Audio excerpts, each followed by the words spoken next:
Hi, welcome to the Shepherd's Rest Dog Talk. This is episode 69B. I'm Cam and this is Jilly. Yes, this is the Haftarah discussion of this week's Torah portion. And again, we're in Isaiah. I'm really liking Isaiah. Isaiah's awesome, but I am really enjoying it. So it is Isaiah 40:27 through 41:16. But I'm going to start with a story. Oh, okay. And you can find this story in Isaiah 38 and 39. Almost to 40. You're doing what I did just a little bit before. Yes, we're going to go a little bit before so we can understand what this passage is really, the flourishing of this passage, really. All right, so around 700 BCE, Hezekiah became deathly ill. And Isaiah came to him and said, look, you're going to die. It's your time. Your time's up. Yeah. And what did he do? He said, no, please, Lord, no. I know better than you do. Please. Please, no, I want to live. So what does the Lord say? He said, look, I heard you through your tears, and I'm going to grant you what you want, and you are going to live 15 more years. And we know that in that 15 years, he gave birth to the worst king that Israel ever saw. He did not so good of things in those 15 years, actually. And if we think about that, had he said, okay, your will be done, he would have died the most honorable and the greatest king that ever lived. Absolutely. But it's like he outlived his name. Yes. And so we need to be very careful when we try to use Hezekiah as, well, let's just beg the Lord to get what we want, you know, because sometimes he knows best, and if we'll just submit to that will, things will be much better. But anyway, so did you want to say something? Well, I would say, and while Manasseh does end up well at the end, full circle, but my gosh, the amount of people that die in the process. Think of all those lives that would have been spared had Hezekiah just said, all right, Lord, your will be done. If I could have more, great, but if not, fine. Right. So when Hezekiah is revived, so to speak, the king of Babylon sends gifts, and it's just, congratulations, because he's well. Now, here's what I find so interesting, and this is what I saw as a moment for us this time, is Babylon was not seen as the enemy. Even though Babylon was the one that was going to conquer them in the end, Babylon was not seen as the enemy. Right. So when he sent gifts, he invited the ambassador in. He showed him all the treasuries. He threw his pearls. He casted his pearls before the swine. He showed them the secrets. He gave them... Which he wasn't supposed to do that either. No, even with your friends, it's another nation, another sovereign king. You're not supposed to do that regardless. Right. Absolutely not. And so that ended up coming to bite them, because when Nebuchadnezzar took over, or when they besieged him, he knew where everything was and what they had. And it probably enticed him to go get them. Because like I said, they were allies at the time. And they literally had something that was one of a kind. I mean, the living God, no one but Israel had that. Right. And with the things they used to worship God with, no one else had that. It was very unique to them. So I could see it would be a notch in your belt, extra jewel in your crown. Yeah, and we know that because we see in Daniel that they were having a feast and using all of those things that were supposed to be holy and set apart to God in the temple. They were using those for their idols and for partying and, whatever. But the point is, they worshipped other idols. And another thing I want to say is Israel's immediate enemy was Assyria. And I think about us today. I think about the physical and the spiritual. I think our physical enemy who is our physical enemy today? Kind of Assyria. Yeah, I was going to say. Well, not saying names, but in that same area. Yeah, exactly. But what we should be fearing is Babylon. Babylon is the one that is going to spiritually overtake us. Yes. And is spiritually overtaking us. Which we have invited in. Yes. Babylon has been invited into the church for years. I mean, it's pretty much the basis of the church these days. Yes. And that's from back when Yeshua said, all right, this is what it should look like. And then not long after. And then, I just go back to Deuteronomy, constantly in your midst. It's in your midst that gets you in trouble. Right, and we see that it really gets the church, the harlot, so to speak, in trouble in the end because she's riding the beast in Revelation, but the beast turns on her. Yes. He turns on her and devours her. So it's the same thing Babylon's doing with Israel here. He is espousing her, not espousing, but, he's befriending Israel and learning all the secrets, and then he ends up turning and using it all against them, turning on her. Now we're going to pick up in 40. And so 40:27 to the end of 31 is basically an encouragement to Israel. Okay? Now you have to think of yourself as being part of Israel. Don't separate yourself when we read this. Yes. So just for clarification, when it speaks of Israel here, have the two kingdoms separated yet? And there's a northern and the southern? And is Israel the total, or is Israel the northern kingdom? And that's a good question. All of them. Okay. Because while this is an encouragement for while they're in Babylon, the southern kingdom. Okay. The southern and the northern have already split at this time. Okay. And of course, and the northern, I'm not sure if they've been taken or not. Yes, they were, because they were taken at 701 BCE. So yes, they've already been taken. The southern kingdom knows that. They're trying really hard not to be taken by Assyria, even though the Lord keeps promising them they're not going to. Be, right. You're going to possess them. This is the 100. So there's 100 years from when Assyria is taken to when Babylon. There's 100 years. So this is happening within that 100-year span. Yes, is right after Assyria was taken, because they fell in 701. This is around 690, because that's about the time that Isaiah stopped prophesying. Okay. Around yeah, and Jeremiah is in the 6. And then Jeremiah was much closer. Yeah. But he's warning them. You know why? This is why Yeshua says, if you think of having an affair, you've already cheated, right? This is kind of the he's acting as the brain part. Isaiah is. Okay. He's like, stop thinking of these things, because it's going to happen. It's going to happen physically. All of these things are going to happen. With Manasseh, they're going to go into full apostasy, right? But right now, Isaiah is trying to warn them that it's already happening, because the things you're doing in secret, right? I mean, that's what your mind does. It's like the secret place. Right. All of the things that the priests and everything, while everything else looks prosperous, it's the mind. And eventually you get caught. Eventually those things come out. Right. You can have it all together on the outside. And eventually, if you don't take those thoughts captive, and you don't submit them to Yahweh, and line up with the word. Yes, it will manifest itself down the road. All right, so let's just jump into 27. He says, why do you say, O Jacob, and speak, O Israel? My way is hidden from Yahweh, and my rights are overlooked by my Elohim. So they're feeling neglected. They're feeling forgotten. They're feeling like they've been abandoned by the Lord. And I would really suggest that while, yes, this was them in Babylon, this really is us today. Because he goes on and he says, did you not know, have you not heard, the everlasting Elohim, Yahweh, the creator of the ends of the earth, neither faints nor is weary. His understanding is unsearchable. He gives power to the faint, and to those who have no might he increases their strength. Even youth shall faint and be weary, and young men stumble and fall. But those who wait on Yahweh renew their strength. They raise up their wings like eagles. They run and are not weary. They walk and do not faint. This is the ingathering. Yeah. This is like us all going to Israel, right? And I can't help but think of the Church of Philadelphia, where it says you have little power. Yeah. Because it's going to come to that where we're either going to just wait on the Lord and be redeemed, or we're going to compromise and go down. Because there's two camps. Those are two options, right. Right. Those are the two camps. Either for me or against me. Right. So this is his encouragement to Israel, wherever they are, whether in Babylon or us scattered all over the world. Right. Then, when you pick up in 41, he turns to the nations. All right? And he says, be silent before me, you coastlands, and let peoples renew their power.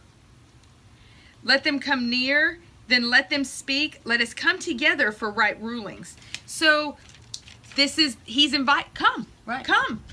Here we see that in Isaiah 56, right? Come learn how you do it. Yes, for the right ruling. The right ruling. So, all right, now we go to verse 2, and there's so many different theories about who this is speaking of. And I really think they're all correct. I think too many times we're so set we can't see a bigger picture that we don't realize it was this one. And it was this one. Yep. And it will be this one. Isn't that what he says? Yes, I'm the same yesterday, today, and forever. And all those patterns, I mean, it's the elephant idea. I have a trunk and I have a tail, but it's still both the elephant. That's right. Yeah. That's right.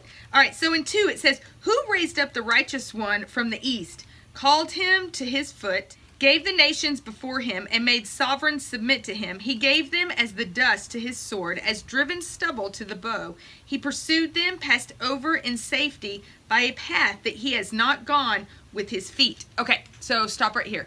The 2 camps are, this is Abraham, okay, because he's the one that was called from the east. We see the battles that Abraham went through to get Lot back. Chapter 14. Right. And there's midrashing that says that as he threw dust, they turned to swords and spears, and they conquered. That's how he conquered all of the kings. The kings. Fighting, That's right. But the major consensus is that this is Cyrus, King Cyrus. And I would say, well, why not? Why can't it be both? Well, King Cyrus was the Lord's anointed at that moment. That's right. So if you're talking about those in Babylon, or what about us today? Right. Then it's Yeshua. Right. Yeshua to us, he's the man from the east. He's the one that has everything under his feet. He's the one that subdues the nations, right? And from his tongue come swords, from his mouth. Yes. Yes. Now let's look at verse 4. It really seems to speak of Messiah here, because it says, who has performed and done it, calling the generations from the beginning? I, Yahweh, am the first, and with the last I am he. So we see that in Messiah, right? Yeah. Exactly, in Revelation. And the coastlands see it in fear. The ends of the earth are afraid. They draw near and come. And then we go into 6 and 7. So when they see him coming near, when they see him starting to perform these things, they turn to their idols. And we see that in 6 and 7. They strengthen each other. Be strong, be strong. Right. And may we be strengthened, like we say. Right. Or not like Joshua was, be strong. Moses told them. I can't help but think of after 9/11, how we're like, we will be strong as a nation. Good point. And, not even realizing that the Lord was trying to humble us. Right. We didn't see it that way. We saw it as, no, be strong and grab hold. And I'm not saying we did this, but in 7, they grab hold of their idols and they say, it is good.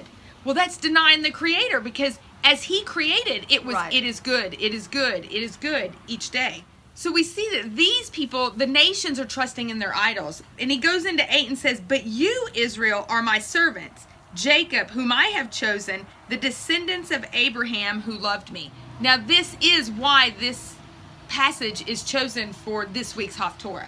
Because you see in Cam's, he's giving the promise to his descendants, and now you see Yahweh is reiterating, it's coming. I'm going to bless you. And see, Cyrus was kind of patterned like Yeshua today, because right now Yeshua looks very Greek, right? Yes. I mean, he looks very not so Jewish. It's like Joseph in Egypt. Oh, yes, right? exactly. Because Joseph looked very Egyptian. Right, looked like the world. Looked like the world. We've made Yeshua look like the world, right? Yep. We see Cyrus here being a type of anointed one. We know that God calls him his anointed one. Yes, he does. Cyrus is the one that came into power. He conquered the north, the south, the east, the west, and he conquered Babylon last. Yes. I love that, because isn't that what Yeshua is going to do? Babylon is the last thing to fall. Right. Before his return. return. Yeah.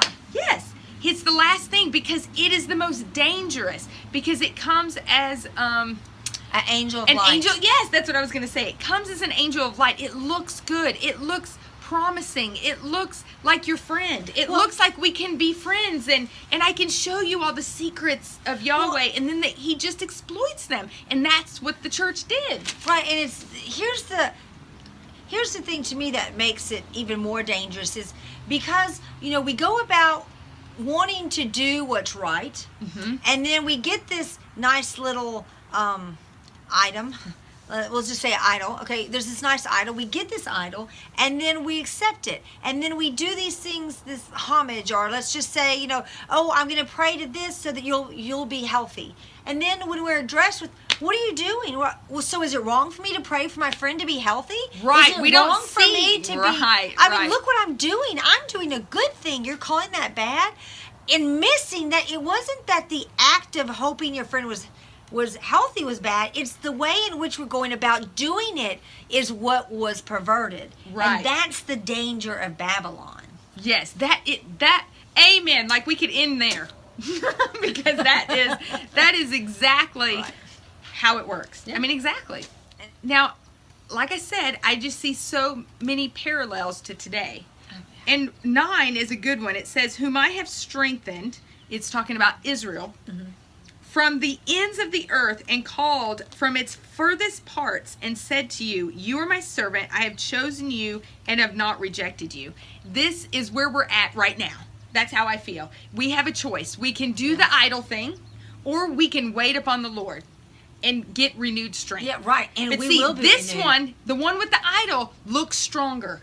That's what we have to remember. In Malachi, it talks about that. It talks about how, why is it that the ones that are not doing what they're supposed to be doing seem like the ones that are prospering? Right. To the world. That's what it seems like. And so when someone wants to come to the Lord for selfish reasons, of course they're going to choose that because it looks better. Not even realizing that when you are in a relationship with the Lord and in covenant with Him and start to walk in His ways, that's when you understand what prosperity and the abundance that Yeshua talked about. Right. And I would suggest that 10 all the way down to the end is really an end time gathering type thing when He puts the enemies to shame. When he says, look, all those promises we see in Revelation, those who say they are this and they're not, I will bring them to your to worship at your feet, to show that you are Israel. Right. Because there's so many people that say, oh, I'm Israel. Oh, I'm in Israel. And they could be on either side of the camp, either the Jewish or the Christian side, but they're not, because they have no desire to actually do what He says, to hear and obey. Now, I want to go to the very end. In 16 or 15, it says, see, I shall make you into a new threshing sledge with sharp teeth, let you thresh mountains and beat them small and make hills like chaff. So these, like hills, mountains, valleys, those are all obstacles. Oh. I really started thinking about this and I thought, oh my gosh, listen. Good. Because when we start walking in His ways, right, that's when the mountains flatten, because Israel, it really is a magnificent place to go to understand spiritual things. Oh my gosh. The terrain is so rough.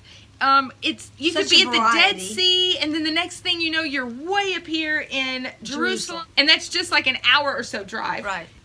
So can you imagine walking that? I would guess they would really understand the obstacles of mountains and valleys. Yeah. And it tires you out and it wears you out. But you do it anyway. But as you start to walk in His ways, didn't Yeshua say if you have the faith of a mustard seed, you can say to this mountain, move? What is faith? Hear and obey. So as you hear and obey, those mountains start to move and they start to flatten and the valleys start to rise up, right? And this is so you can get to where you need to go, which is Jerusalem. Yeah. Which is the ingathering. That is our end goal. And don't you find that as we study Torah, that is how life is? We always say, used to it was the valley and the mountain, right? Peaks and valleys. It's hill plateau. You learn and then you kind of plateau while you digest and learn it. And then you learn and you kind of plateau. Right, and those plateaus are never like depressing plateaus. They're like, I got to digest that one before I go anymore. Isn't that how everything in life is? You learn a new skill and then you walk it out. That's how it should be, yes. And then you learn a new skill and then you walk it out. But if all you ever do is sit and listen and it's only an ideology, then you're still living in the world, up and down. You're always just reacting. Yes. You're never walking. You're just in reaction mode. And I'm going to end in 16. It says, you winnow them, the wind lifts them up, and the whirlwind scatters them. But you rejoice in Yahweh and boast in the set-apart one of Israel. This is when Yeshua is here. he's going to scatter those who are not doing what they're supposed to do. In that, I mean, we're being gathered in, and they're going to be scattered out. It's measure for measure. Yes, it is. It's one's the head and one's the tail, but you can't both be. You've got to be the opposites at all times. So when we're not doing what we're supposed to do, we're scattered. And when we're doing what we're supposed to do, we're gathered. And by default, the enemy has to scatter. Yeah. That's just how it goes. Yeah, so I love good. that. So in the end, they're going to be scattered, and that's going to be it, you know. Yeah. I like the final ingathering. Yeah. Can't wait. Me too. And the danger of the ones in the millennium being scattered is that the enemy will be released at the end of the 1,000 years. The further you are away from the Lord, the more likely you're going to join that force. Right. And you look, know, in the end, you know from the end that it's still a remnant that survives. after 1,000 years, it's still just a remnant that remain with the Lord, because they are all in the up in the holy mountain. Everyone that's with the Lord at that time is there at that great Gog and Magog in Revelation 20. And you know what that proves? That just really proves that the heart is the most deceitful thing above all. Yes, because it is. When Jeremiah we all think that if we just had the truth, we would walk in it. So we're all going to get that chance to walk in it. I truly believe that. I truly believe that we're all going to get that chance to walk in it. Okay, choose you today, a blessing or a curse. Yeah. And there's going to be even more people to choose the curse than the blessing. Yeah. Because we can't. Once the enemy's defeated, we have to defeat our own flesh. Right. And that's it proves that is our biggest obstacle is our own flesh. Yes. That's why when he says, be you overcomers, it's not of the enemy, it's of ourselves. Yes, I agree. All right, well, we've had a lot of fun. Yeah. And that's all I have for you today. And we will see you next week with 70. 70. Good number. It's a really good number. Oh, yeah. Moving on up. Moving on up. All right, well, we will see you next week, and we hope you have a fantastic week. Shalom.